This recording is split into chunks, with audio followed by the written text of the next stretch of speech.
इसकी तट रेखा लगभग 6000 किलोमीटर लंबी है, जो पश्चिम में कच्छ के रण से पूर्व में गंगा ब्रह्मपुत्र डेल्टा तक विस्तृत है।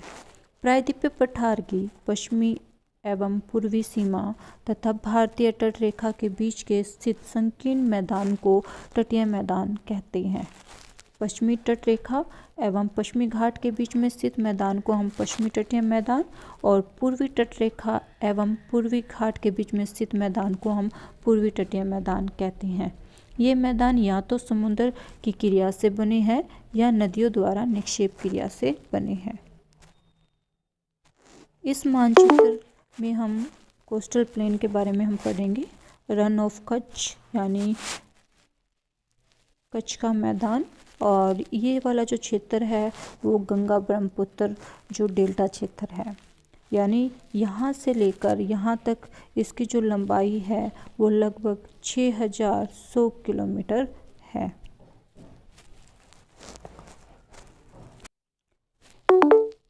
इस मैप में जब आप देखोगे, यहाँ पर वेस्टर्न घाट और यहाँ पर ईस्टर्न घाट, यानी वेस्टर्न घाट और जो कोस्ट वाला जो क्षेत्र है इसके बीच में जो भी प्लेन है उसे हम वेस्टर्न प्लेन, और ईस्ट वाले क्षेत्र में जो भी प्लेन है उसे हम ईस्टर्न प्लेन कहते हैं।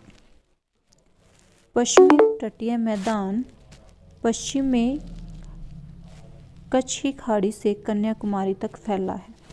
जो पश्चिमी तटीय मैदान है वो एक संकीर्ण मैदान है और पश्चिमी घाट तथा पश्चिमी तट के बीच में इसकी जो औसत चौड़ाई है वो केवल 64 किलोमीटर है।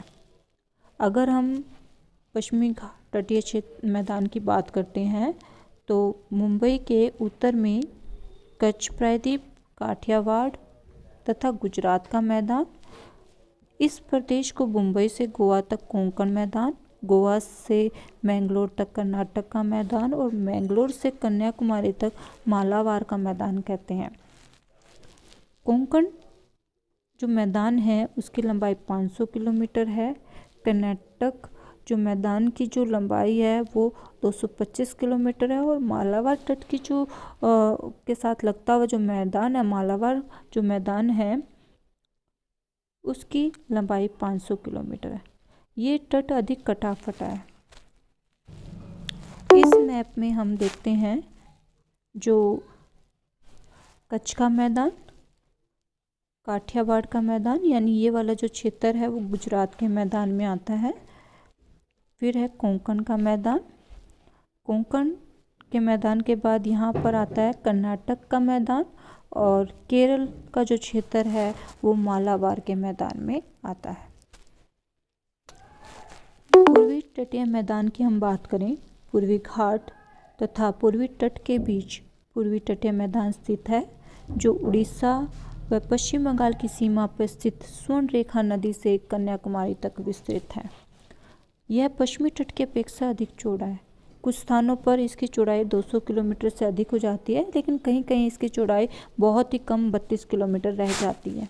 महानदी एवं कृष्णा नदी के बीच इस मैदान को उत्तर सरकार के नाम से जाना जाता है और कृष्णा एवं कावेरी नदी के बीच में इस मैदान को कोरोमंडल के नाम से जाना जाता है। इस मैदान के तट पर कई लैगून झील पाई जाती है, जिसमें चिल्का झील, पुलकित झील ये प्रसिद्ध है।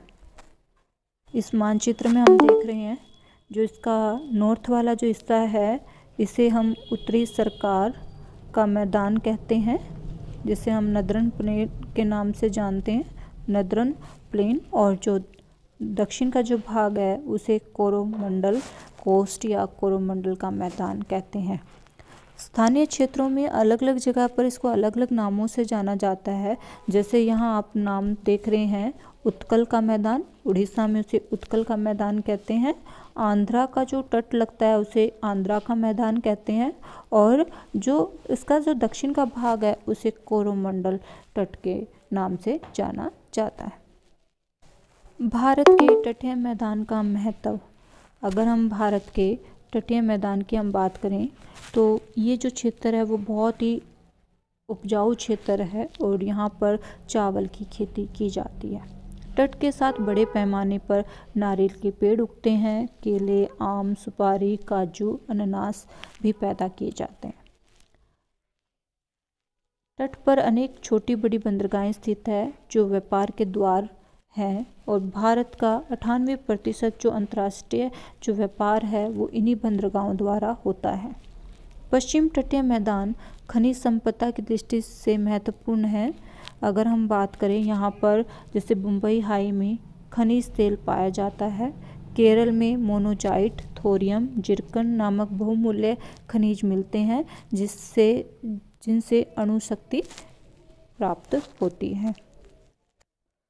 तटीय क्षेत्रों में मत्स्य ग्रहण किया जाता है, यानी यहाँ बहुत से मछली पकड़ी जाती है और मालाबार तट तथा पूर्वी नदियों के डेल्टा क्षेत्र में बड़े पैमाने पर मछलियाँ पकड़ी जाती है।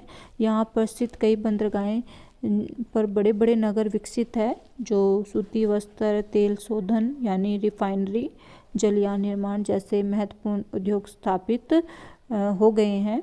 और कई तटीय क्षेत्रों में विशेषतः गुजरात में समुद्री जल को वाष्पीकृत करके यहाँ पर नमक प्राप्त किया जाता है।